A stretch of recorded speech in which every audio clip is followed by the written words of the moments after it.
Brought to you by NBC bearing, भारताची पहिली bearing उत्पादक। जळगावच्या पाचोरा तालुक्यामध्ये मध्यरात्री मोठ्या प्रमाणावर अतिवृष्टी झाली आणि पावसाने अक्षरशः थैमान घातल्याचं चित्र पाहायला मिळतं आहे। आपण आता जळगावच्या पाचोरा तालुक्यातल्या राजुरी या गावामध्ये आहोत आणि या ठिकाणी जर आपण बघितलं तर शेतातलं एकही पीक या ठिकाणी शिल्लक राहिलेलं नाहीये। दुसरी गोष्ट म्हणजे मध्यरात्री अतिवृष्टी झाली आणि या अतिवृष्टीमुळे जे आहे की या परिसरातली उतावळी वावडी जी नदी आहे ती दुथडी भरून वाहिली। नदीला मोठ्या प्रमाणावर पूर आलं आणि पुराचं पाणी मिळेल त्या मार्गाने परिसरातील नदी काठच्या शेतांमध्ये शिरलं आणि त्यामुळे हजारो हेक्टरवरील शेती जी आहे या ठिकाणी जमीनदोस्त झाली असून मोठ्या प्रमाणावर नुकसान झालेलं आहे। विशेष म्हणजे शेतातली पिकच नाही तर अक्षरशः शेतातली माती सुद्धा या ठिकाणी वाहून गेली आहे। आपण दृश्य बघू शकता आहे, अतिशय मनाला वेदना देणारी अशी ही शेतकऱ्यांच्या दृष्टीने अशी दृश्य आहेत की या ठिकाणी ही कापसाची लागवड केलेली आहे। आधीच कर्ज काढून शेती केलेले शेतकरी आता एकही पीक एकही झाड या ठिकाणी शिल्लक राहिलेलं नाही आणि त्यामुळे आता शेतकरी पुन्हा संकटात सापडल्याचं चित्र पाहायला मिळतं आहे। आपल्यासोबत या गावातले काही शेतकरी आहेत, आपण त्यांच्याशी बोलणार आहोत। काय सांगणार, काय नेमकं नुकसान झालंय? आमचं नुकसान असं झालं आहे, नदीला फार मोठं पाणी आलं आहे, त्यामुळे आमचं फार नुकसान झालं आहे। हो, पहिल्यांदा झालं आहे, म्हणजे जवळ 100 वर्षात झालं आहे असं नुकसान। अजून आम्ही ते एवढं पाणी बघितलंच नाहीये। हा, आमचं तूर, कपाशी, फळबाग सारं मग याचं नुकसान झालेलं आहे। काका, किती गावांमध्ये नुकसान झालंय नेमकं? कोणत्या नदीला काय पूर्ण? दोघं उतावळी बावळी नदी, दोघांची अशीच परिस्थिती। आमचं राजुरी बुद्रुक, राजुरी खुर्द, शिंदाड, वडगाव पासून म्हणजे जवळजवळ 15 किलोमीटर दोघं बाजूचं नुकसान झालेलं आहे।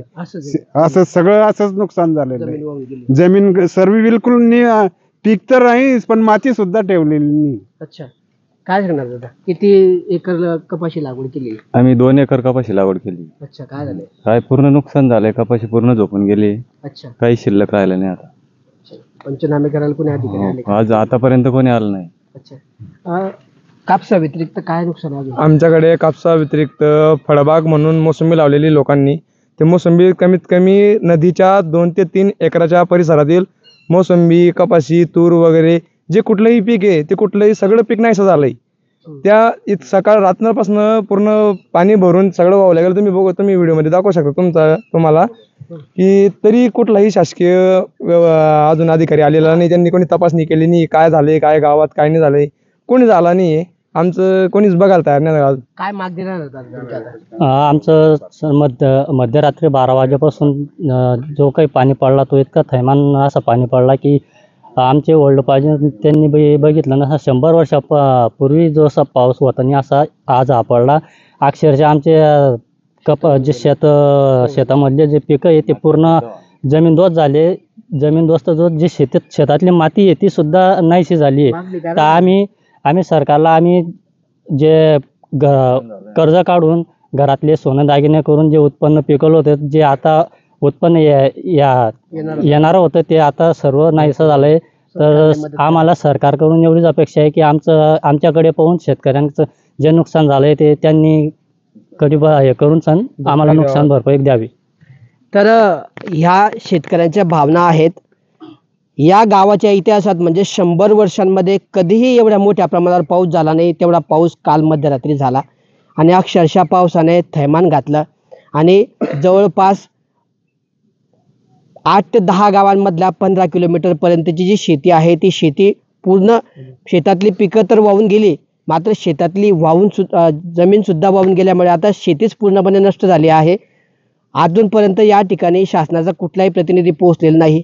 तर दुसरीकडे प्रशासनाची बाजू ऐकली तर रस्त्यांचा संपर्क तुटल्यामुळे कुठेतरी अधिकाऱ्यांना येण्यास अडचणी आहेत।